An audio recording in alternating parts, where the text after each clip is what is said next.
서울에서 나고 자란 젊은이들은 직장 생활을 하며 사람에게서 받는 스트레스가 극에 달하면 농사나 지으며 살까 하는 생각이 들 수 있습니다. 농사를 안 지어봤기 때문에 그렇습니다.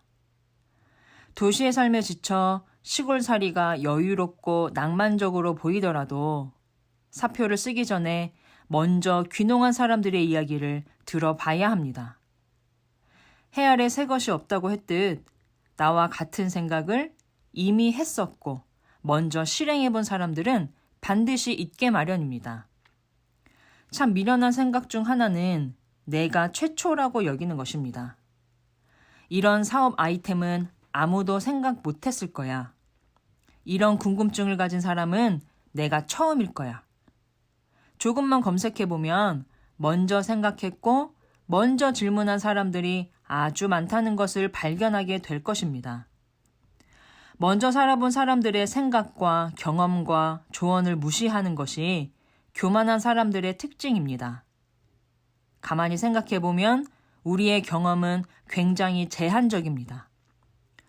부모와 선생님과 친구 몇 명을 거쳐가면 정규교육이 끝나고 성인이 되어버립니다. 이후로 배움은 의무가 아닌 선택입니다. 다른 이들의 경험에 귀를 기울이지 않고 나이를 먹어가면 여기저기서 사고를 냅니다. 마치 대충 면허를 딴 후에 용감하게 운전대를 잡고 도로에 나와버린 것 같은 불안한 인생입니다. 유한하고 미련한 우리 인생의 모든 영역에는 선생님이 필요합니다. 선생은 한자 그대로 먼저 살아본 사람입니다. 태초의 말씀으로 천지를 창조하신 하나님은 모든 사람의 선생이십니다. 그 선생님의 지혜와 훈계와 명철의 말씀에 귀를 기울이는 것이 인생을 잘 사는 지름길입니다. 잠언 1장 후반부에는 지혜가 길거리와 광장에서 소리를 지르며 이것이 지혜라고 드러내는 모습으로 표현되었지만 오늘 본문에서는 지혜를 감추어진 보배로 표현하면서 우리가 지혜를 열심히 찾고 구해야 한다고 강조합니다. 1절에서 4절을 보시면 지혜를 구함에 있어서 부담이 없는 가벼운 동사로 시작해서 점점 더 적극적이고 더 큰 노력을 요하는 동사가 쓰이는데요. 지식과 명철은 선생님을 통해 주입식으로 주어지기도 하지만 스스로 치열하게 고민하고 탐구해야 하는 것이기도 합니다. 불러 구하고 소리를 높이라는 것은 질문을 하라는 말입니다. 우리는 언제 질문을 할까요? 여기가 어디지? 낯선 상황에 놓였을 때. 이 길로 계속 가는 게 맞나? 더 이상 견딜 수 없을 것 같을 때. 이렇게 살아도 되는 건가? 무엇이 옳고 그른지 판단이 잘 안 될 때 우리는 질문을 합니다. 그런데 더 중요한 것은 이 질문을 누구한테 해야 제대로 된 답을 들을 수 있느냐입니다. 우리의 질문에 지혜로운 대답을 줄 수 있는 분은 지혜의 주인이신 하나님이십니다. 주인만이 줄 수 있습니다. 6절입니다. 대저 여호와는 지혜를 주시며 지식과 명철을 그 입에서 내심이며. 세상 누구도 인생의 정답을 알지 못합니다. 그래서 우리는 매 순간 하나님께 물어야 합니다. 그것이 기도의 본질인데요. 하나님의 뜻을 묻는 기도가 우리에게 속 시원한 해답을 줘서가 아니라 그런 질문이 우리를 점점 겸손하게 만들기 때문입니다. 하나님께 자꾸 묻다 보면 과연 지혜는 하나님으로부터 나옴을 깨닫게 됩니다. 우리가 지식과 명철을 간절히 찾고 구하면 발견하고 이해하게 되는 것은 5절에 여호와 경외하기를 깨달으며 하나님을 알게 되는 것이라고 오늘 본문은 말합니다. 성경에서 안다는 것은 오다 가다 얼굴 정도 알고 인사 정도 하는 사이를 말하지 않습니다. 5절에서 지혜를 간절히 찾으면 하나님을 알게 된다고 할 때의 알은 하나님을 경험하여 아는 것, 친밀하게 아는 것, 말하지 않아도 그 마음을 아는 깊은 알을 의미하는데요. 우리 성도님들은 하나님을 이 정도로 알고 싶은 욕심이 있으신가요? 교회를 다니는 사람은 참 많지만 하나님을 알고자 힘쓰는 성도는 많지가 않습니다. 주일에 교회 잘 나오고 세상 사람들보다 조금 착하게 살다가 죽어서 천국에 가면 그만이라고 생각합니다. 하지만 하나님은 우리가 여호와를 경외하며 사는 것이 참된 기쁨을 누리는 길임을 깨닫기 원하십니다. 경외한다는 것은 기본적으로 두려워함을 말합니다.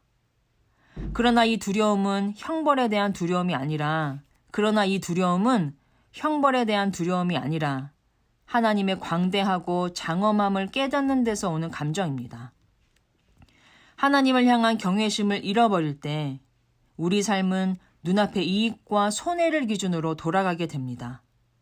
그래서 점점 자신의 이익을 위해서라면 수단과 방법을 가리지 않는 악한 자들이 득세하는 세상이 됩니다. 13절부터 22절까지가 바로 이런 악인들이 사람들을 어떻게 유혹하고 망하는 길로 이끄는지를 보여주는데요.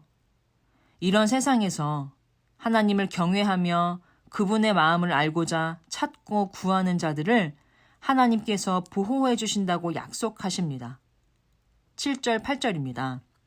그는 정직한 자를 위하여 완전한 지혜를 예비하시며 행실이 온전한 자에게 방패가 되시나니 대저 그는 정의의 길을 보호하시며 그의 성도들의 길을 보전하려 하심이라. 하나님을 경외하는 자에게 하나님께서 주시는 선물은 바로 분별하는 지혜와 보호하심입니다. 분별력은 무엇이 진짜이고 가짜인지, 무엇이 옳고 그른지를 가릴 수 있는 능력입니다. 이익을 탐하는 자들로 가득한 이 세상은 서로를 무차별 공격하는데요.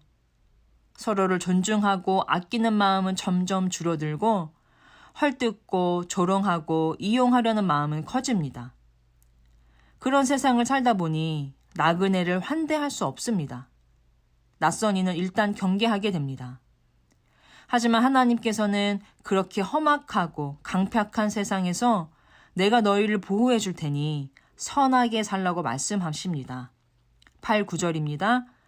대저 그는 정의의 길을 보호하시며 그의 성도들의 길을 보전하려 하심이라.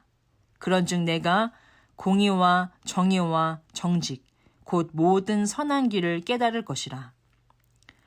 하나님께서는 우리가 나의 손익에 예민하기보다 하나님의 마음에 민감하게 반응하기를 원하십니다. 불의와 거짓이 난무하는 세상에서 하나님의 자녀들만큼은 공의와 정의와 정직을 행하며 살기 원하십니다.